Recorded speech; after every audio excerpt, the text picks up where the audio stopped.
working in refugee camps in northern Iraq, my brother Andrew and I were approached by a local Yazidi tribal council with a plan to make a narrative feature film about the horrors that took place when ISIS attacked.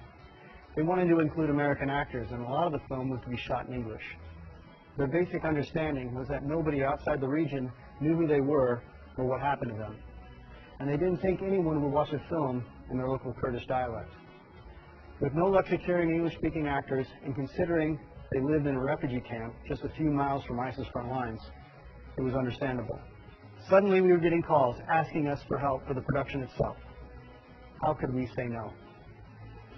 I have dedicated my life to understanding the causes of genocide and ensuring that its witnesses are heard to help prevent it in future.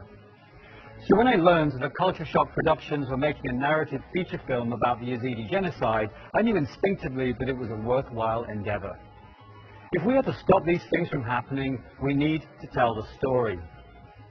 In the dark early hours of August 2nd, 2014, a small sect of extremists who called themselves the Islamic State of Iraq and Syria, or ISIS, invaded the Shingal region of northern Iraq. They had a plan to conquer the region inhabited by an ancient religious minority, the Yazidi. Deemed to be devil worshippers by ISIS, the Yazidi were targeted for extermination, sparing only young women, many of whom were sold into sexual slavery. Thousands were killed, and still to this day, mass graves are being uncovered and women are living in captivity. This film exposes the horrific crime of genocidal rape and the intentional mass murder of the Yazidi. It is also a film that will inspire us to see that we can participate together in ending genocide forever.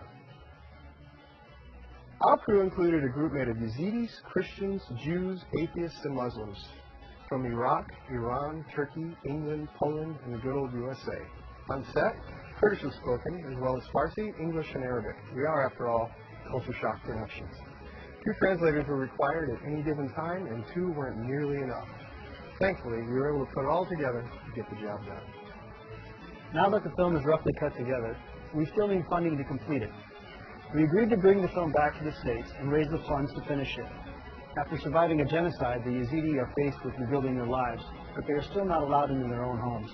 Many of them are still stranded in limbo in refugee camps with no end in sight. This film is purposed to raise awareness about the terrible plight of the Yazidi people and hopefully bring support to rebuild their lives. To this end, we have partnered with the Film Collaborative, a 501c3 fiscal sponsor, so all donations are tax deductible. Seed & Spark and Story Blaster, along with the Film Collaborative, have been amazing resources to help us reach our goals. We want to thank the USC Shoah Foundation, Movie Maker Magazine, and LA Castle Studios for their support. And we would like to thank you for your support.